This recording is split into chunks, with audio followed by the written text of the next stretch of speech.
So yesterday was Apple's spring event. It wasn't technically their spring event, it was their March event, and a lot of things happened. In fact, this happened.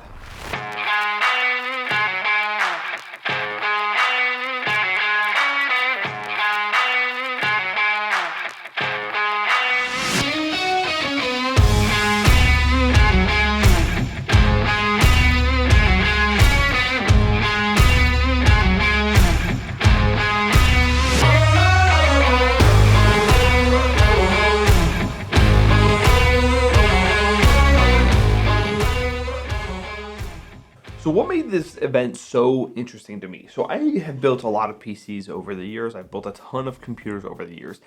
And this M1 Ultra chip that they just announced, well, the M1 Max is already impressive. So two M1 Maxes combined together, fused together to make the M1 Ultra makes it extra interesting to me.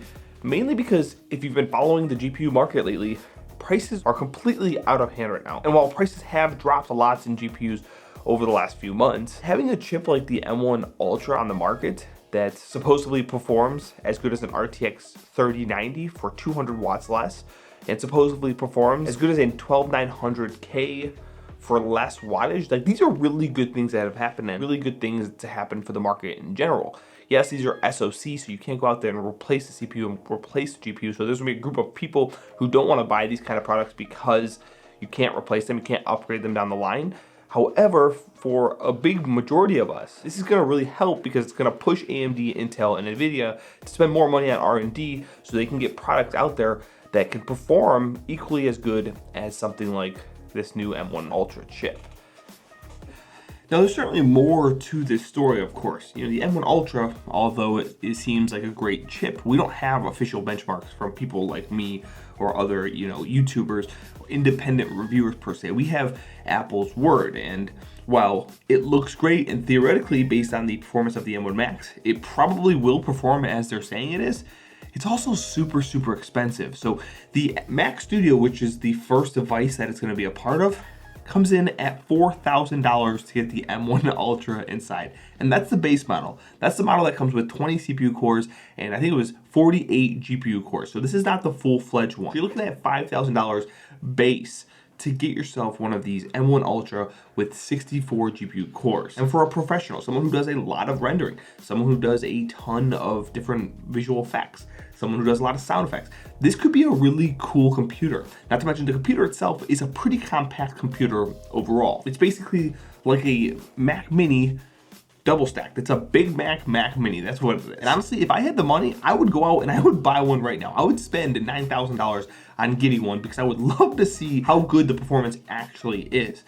But there's also another problem here too. So we're also looking at the fact that it is Mac OS. So some of the stuff that we've come to know and love when it comes to using a computer on Windows, they're going to be problematic even with the power that this system uses. So since it's using one of these ARM-based processors, we're gonna have some issues with early adoption. And whether that bothers you or not is completely up to you. Are you okay with adopting a system that's not fully optimized as of yet? I expect going forward, we're gonna see a massive amount of software adoption to the M1 ecosystem moving forward. I already expected it to happen with the current devices out, but now that they released a chip like the M1 Ultra, I think we're definitely going to see a lot faster adoption. I think Apple is gonna push hard to do so. Now, other than this device, they also released the Studio Display. This is basically like the LG Ultrafine display they had before. 27 inches, has a 5K display, and then all the ports on the back compared to the LG version. The ones on the back, the USB-C ports, they're gonna be 10 gigabit per second versus the 5 gigabit per second on the LG.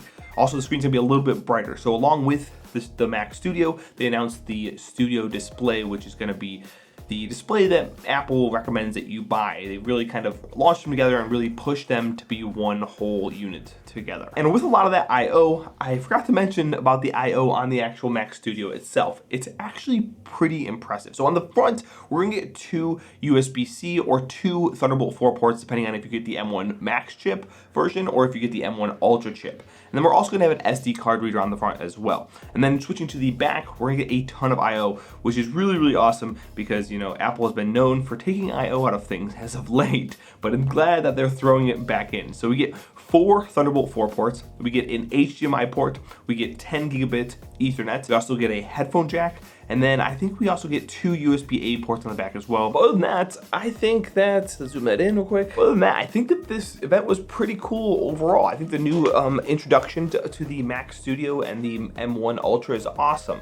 But on top of that, they also released a couple more things. So they also announced that they're going to be adding 2 new colors to the iPhone 13. You're going to have just green for iPhone 13 and then Alpine green if you have an iPhone 13 Pro or if you want to get an iPhone 13 Pro. The iPad Air is going to now have the M1 chip inside. It's a 6 CPU core, 8 GPU core inside, so it's gonna be a lot more powerful. And have a new 12 megapixel camera on the front along with Center Stage. So if any of you guys who like to use Center Stage, it'll definitely be available to that. And then they're also gonna have Apple Pencil 2 support, which, you know, if you're drawing or whatever, I've heard that Apple Pencil 2 is pretty cool. So that's awesome as well. Apple also announced the iPhone SE 5G, I guess you can call it. It's the 3rd generation, I believe. It's gonna be hiked up in price a little bit to $429, but it's gonna also have the A15 Bionic in it, so it will have the newest chip on it, the same one that's in the iPhone 13, and it's gonna be a lot more powerful. It's gonna have a bunch of different features on top of that. So let me know what your guys' thoughts of the event were down in the comments below. If you have any questions or any concerns, anything that you want me to comment on, I will be happy to do that down in the comments below.